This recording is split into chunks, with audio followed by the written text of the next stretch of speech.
Hello everyone, welcome to Onestop Academy English. Today I will talk about something which every English speaker must know. I've noticed that many people have really good English. They are proficient speakers, but they lack one thing. So what is that thing? Let's find out. And that one thing is the most underrated area in any language learning, and that is pronunciation. By pronunciation, I do not mean that you should sound like a native speaker. There is no need for it. But your pronunciation should be such that people can understand you. And once you know the rules of pronunciation, you can understand the native speaker better. Have you ever seen somebody whose English is even better than the native speakers, but people still struggle to understand that person? And let me tell you honestly, it can affect a person's confidence of speaking English. Because if you say something and people keep on saying you, can you please say it again? Sorry, what did you say? Of course, it breaks the flow of the conversation. So it's very important to sound natural and to sound clear. The litmus test is that if you speak to someone and that person knows English, you don't have to repeat yourself frequently. Once in a while is okay, but if someone is constantly telling you to say the words again, it means that you need to work on your pronunciation. So why should you do it? You should do it to enhance your understanding. By understanding, I mean both ways. You understand others and others understand you. So there can be a flow in conversation. So that way the language will not be a barrier. Otherwise, no matter how good you speak, that barrier is still there to some extent. And now, how can you improve your pronunciation, or what are the main things you should work on? Let me tell you that. First of all, you should be aware of the sounds in a language. So for example, in English, there are letters, alphabets, and there are phonetic alphabets. The phonetic alphabets are the sounds of certain alphabets in the script. There are 26 letters in English language and there are 44 sounds. Because there are 44 sounds, so there are 44 phonetic alphabets. I made several videos on that. I'll put the link for some in the description box. You can learn those sounds through those videos. So first thing, the most important thing I think is to make the proper and correct sounds. For example, there is a v and w sound. So I've heard people saying water.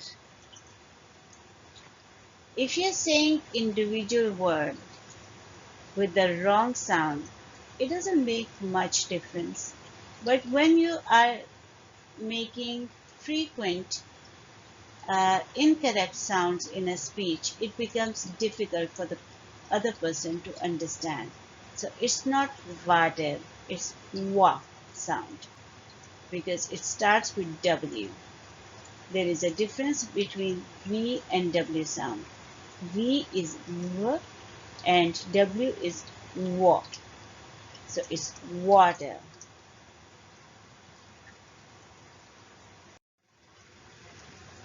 Second most important thing for you to know is word stress.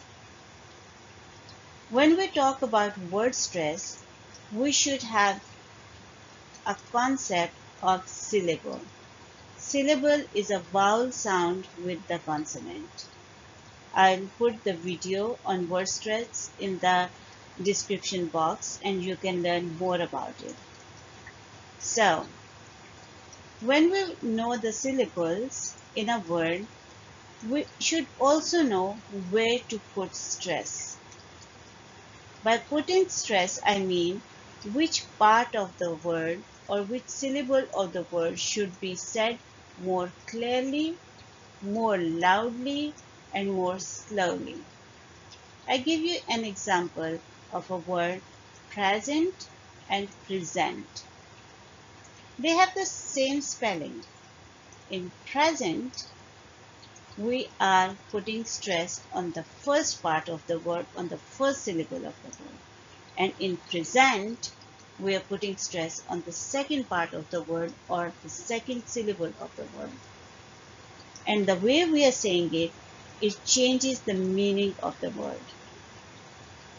So present is a gift when you give someone a thing, and present is an act of giving. So similarly, there are many other words. If you're saying a single word, for example, photography, people say photography or photography. No, it's photography. If it's a single word, you are saying it without a proper word stress. Some words, the meaning will be completely changed. For some words, people will understand, but when you say many words which with improper word stress, your speech will be less natural and it will be hard to understand. So proper word stress is very, very important. The next one is sentence stress. By sentence stress, we mean on which word of the sentence you will put the stress on. Because if you put stress on each and every word in an effort to sound more clear, it can change the meaning. Remember, by putting stress, we mean saying a word more clearly, more loudly, and more slowly. So if you are putting stress on each and every word, it can make you sound rude, because native speakers put stress on each and every word only when they are angry. For example, if I say, I want coffee, it means that I want coffee and maybe it has not been given to me, or I'm angry, so I'm not happy about it. But if I say I want coffee, it means that I'm putting stress on coffee. I'm giving the message that I want coffee, what I want. So then my word stress and the sentence stress is serving the purpose. So how sentence stress can change the meaning of one sentence, you can learn from one of the videos I made. I'll put the link in the description box and you can go and see the examples there.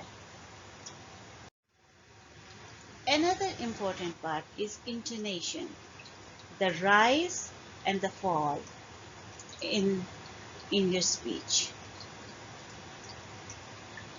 If you hear the native speaker clearly, you will notice that they don't always talk in one tone. Nobody always talks in one tone in any language. It's the same in English. Sometimes the voice will fall in a sentence, and sometimes when you start and it will start rising and it will be rising in the end. It's called intonation.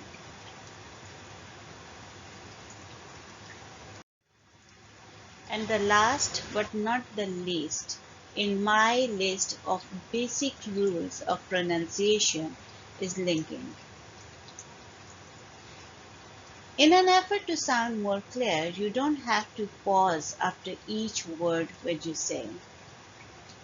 Some words are said together and then there are reductions. For example, I don't say, can I have a cup of tea?